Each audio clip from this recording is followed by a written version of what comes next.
Like and subscribe to my channel and click the bell icon to get new video updates.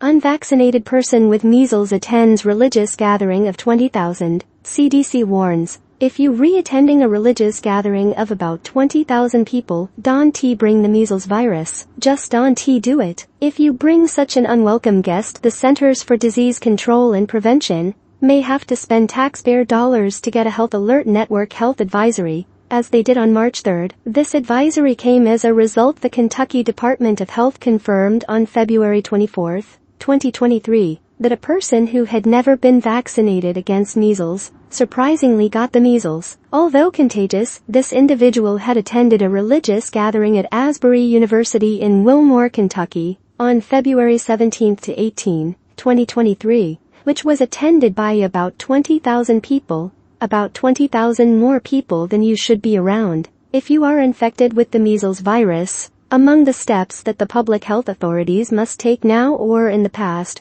are the determining where the person may have contracted the measles virus in the first place. The measles virus doesn't just magically appear. Therefore, public health officials must screen others who have been in contact with the person prior to the religious gathering. The person had recently traveled internationally and may have contracted the virus from outside the US to find out who attended this gathering. This would be pretty easy if this was like a glow-in-the-dark sleepover party with just a dozen people or so. But a gathering of thousands of people is very different. It can be difficult to identify all participants and supporters of the meeting. In addition, the participants came from different U.S. states and countries, determining who this person may have been exposed to. This is not easy either, since not only the people had direct physical contact with the infected person, that person could have coughed, sneezed, or exhaled the virus, provided the person breathed at some point during the religious gathering. So anyone who was around the person could have been exposed. Also,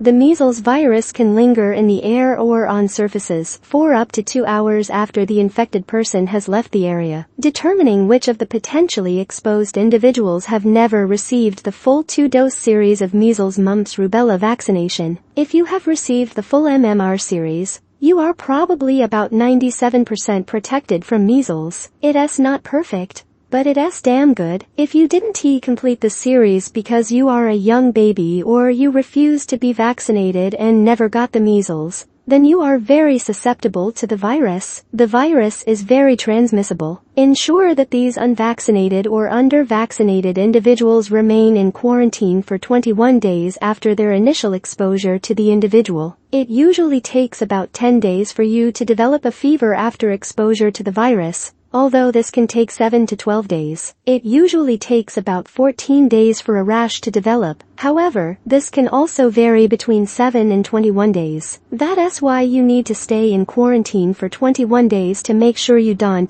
get a rash. If you are infected, you can remain contagious for 4 days after your rash has gone away. Offer these people the MMR vaccine within 72 hours of exposure or immunoglobulin within 6 days of exposure to the measles virus. The MMR vaccine would be preferable as it can provide protection for much longer. Monitor everyone to see what symptoms they may be developing. Typical early symptoms are fever, cough, runny nose and conjunctivitis, also called conjunctivitis. Such symptoms appear for 3 to 5 days. A rash breaks out on the body. The concern is that measles can lead to even more serious problems, such as pneumonia, encephalitis, and death. And everyone would probably agree that death can be pretty serious. Again, all of this will take time, effort and resources supported by, guess what, you, the taxpayer, assuming you pay taxes. Measles was considered eradicated from the United States in 2000 due to high measles vaccination rates.